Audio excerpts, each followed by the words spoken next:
Hello friends, how are you all? మనం previous వీడియోలో Indian పాలిటీలో భాగంగా ఈ ఫండమెంటల్ రైట్స్లోని రైట్ టు ఈక్వాలిటీ సమానత్వ హక్కు గురించి డిస్కస్ చేసుకున్నాం కదా.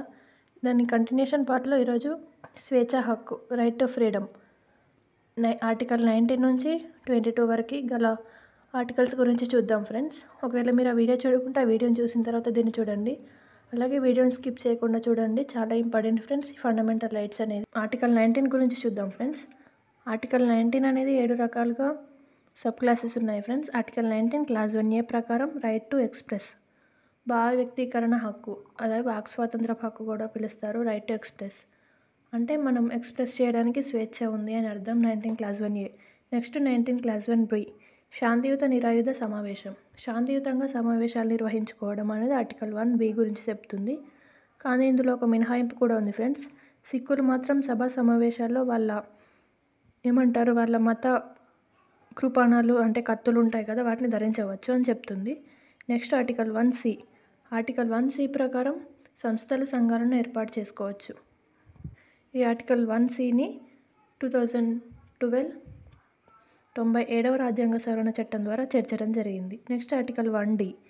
దేశమంతటా స్వేచ్ఛగా సంచరించే హక్కు అంటే దేశమంతా స్వేచ్ఛగా ప్రయాణించవచ్చు. ఆర్టికల్ 19 1D ప్రకారం. Next article 19 1E.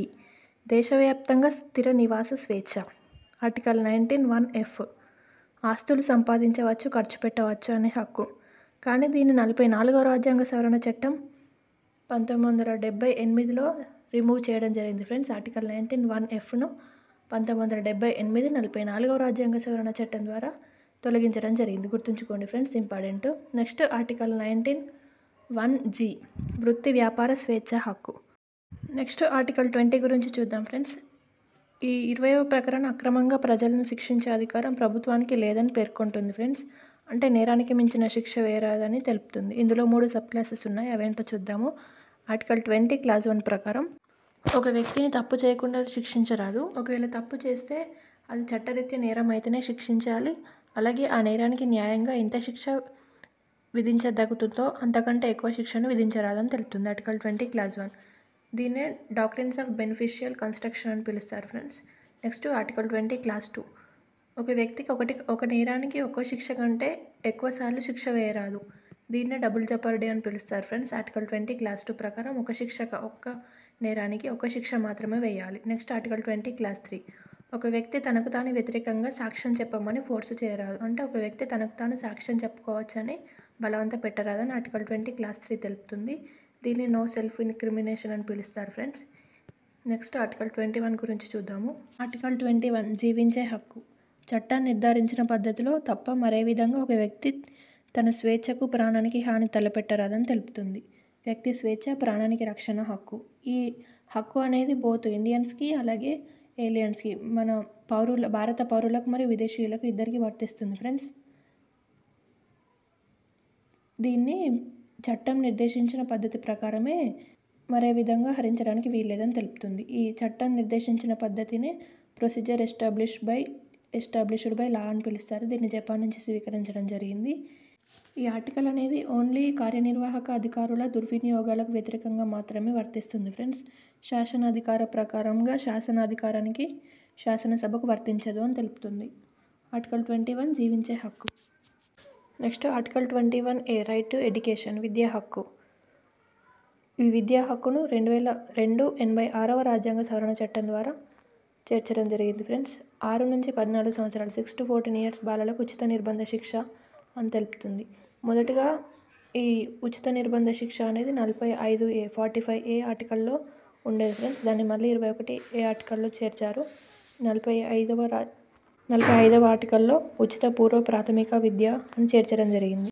ఈ విద్యా హక్కును 2002 86వ రాజ్యాంగ సవరణ చట్టం ద్వారా చేర్చారు. అలాగే విద్యా హక్కు చట్టమేమో 2009, విద్యా హక్కు ఏమో 2002వ రాజ్యాంగ సవరణ చట్టం. ఈ విద్యా హక్కు 2009 యాక్ట్ చేయడం జరిగింది. ఇది 2010 ఏప్రిల్ 1 నుంచి అమల్లోకి రావడం జరిగింది ఫ్రెండ్స్.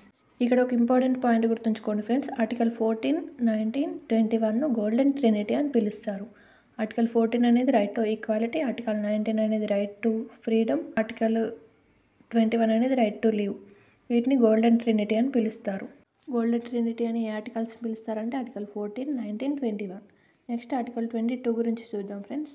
ఆర్టికల్ 22 అనేది అక్రమ నిర్బంధ రక్షణ అని తెలుపుతుంది. ఆర్టికల్ 22 అనేది కొన్ని వివాదాల్లో అరెస్టు నుంచి నిర్బంధం నుంచి వ్యక్తికి రక్షణ కల్పిస్తుంది. అంటే అరెస్టు నుంచి ఆ నిర్బంధం నుంచి వ్యక్తికి రక్షణ కల్పిస్తుంది. ఇందులో 7 సబ్ క్లాసెస్ ఉన్నాయి ఫ్రెండ్స్, అవేంటో చూద్దాం. ఆర్టికల్ 22 క్లాస్ 1A అనేది ప్రతి అరెస్టుకు ఒక రీజన్ ఉండాలి. అంటే ఒక వ్యక్తిని అరెస్ట్ చేస్తే దానికి సంబంధించిన కారణం ఉండాలని తెలుపుతుంది. Next article 22 class 1B arrest చేసిన ఒక వ్యక్తిని అరెస్ట్ చేస్తే 24 గంటల్లో న్యాయస్థానంలో ఉంచాలి ఖచ్చితంగా. ఈ 24 గంటలలో అంటే జర్నీ ఉంటుంది కదా, ప్రయాణ సమయాన్ని పట్టించుకోకుండా 24 గంటల్లో అరెస్ట్ చేయబడిన వ్యక్తిని న్యాయస్థానంలో ఉంచాలి. నెక్స్ట్ ఆర్టికల్ 22(4) పీడీ యాక్ట్ కింద అరెస్ట్ అయితే 3 నెలలకు మించి నిర్బంధంలో ఉంచరాదు. Next article 22 clause 5 PD act కింద అరెస్ట్ అయితే సాధ్యమైనంత త్వరగా కారణాలు తెలియజేయాలని తెలుపుతుంది. Next article 22 clause 6 PD act కింద అరెస్ట్ అయితే రీజన్స్ వెల్లడించకుండా ఉండేందుకు ప్రభుత్వాలకు అధికారం ఉంది. అంటే రీజన్స్ ఏంటో చెప్పకుండా ఉండడానికి ప్రభుత్వాలకు అధికారం ఉంది అని ఆర్టికల్ 22 క్లాస్ 6 తెలుపుతుంది.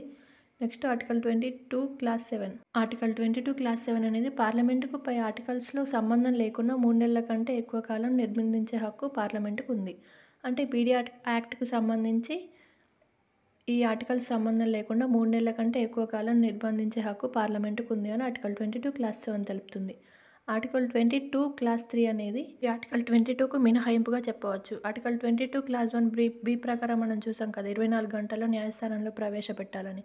కానీ ఈ 24 గంటల్లో న్యాయస్థానంలో ప్రవేశపెట్టాలనేది శత్రు దేశాలకు, విదేశీ పౌరులకు వర్తించదని తెలుపుతుంది article 22 class 3. Next article 23 and 24 పీడనాన్ని నిరోధించే హక్కు గురించి చూద్దాం ఫ్రెండ్స్. ఆర్టికల్ 23 క్లాస్ 1 ప్రకారం బలవంతపు వెట్టి చాకిరీ నిషేధం అని తెలుపుతుంది ఆర్టికల్ 23 క్లాస్ 1. ఇది చాలా ఇంపార్టెంట్ ఫ్రెండ్స్, చాలా సందర్భాల్లో క్వశ్చన్స్ అడిగారు.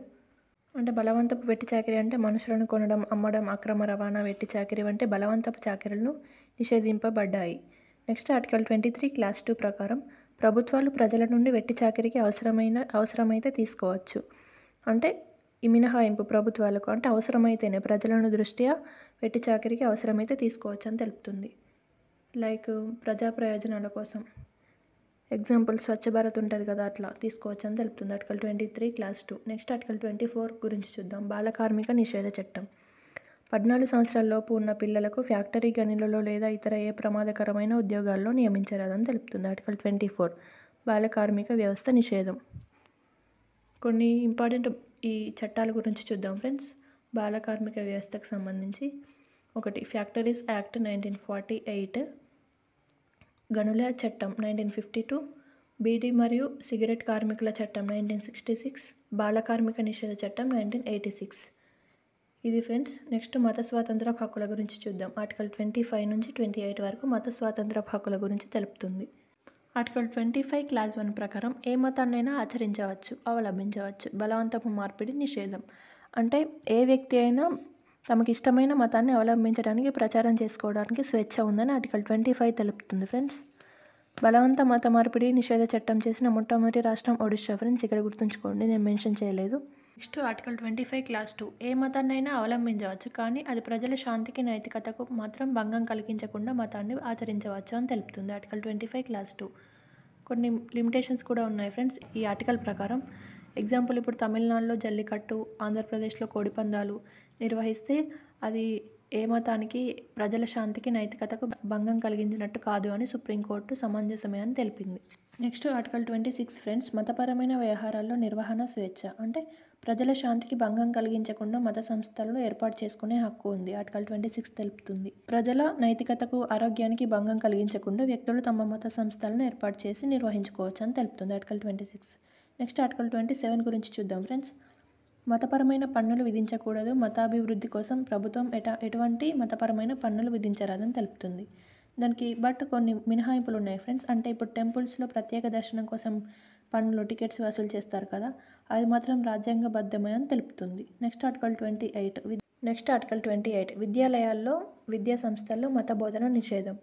ఆర్టికల్ 28 క్లాస్ 1 ఇందులో ఉన్న ఆర్టికల్ 28 క్లాస్ 1 గురించి చూద్దాం ఫ్రెండ్స్. ప్రభుత్వ ఆర్థిక సహాయంతో నడిచే ప్రైవేటు విద్యాలయాల్లో ప్రత్యేక మత బోధన నిషేధం అని తెలుపుతుంది. అంటే ప్రభుత్వంతో సంబంధం ఉండి నడిపే ప్రైవేటు విద్యా సంస్థల్లో ఈ మత బోధన నిషేధం అని తెలుపుతుంది.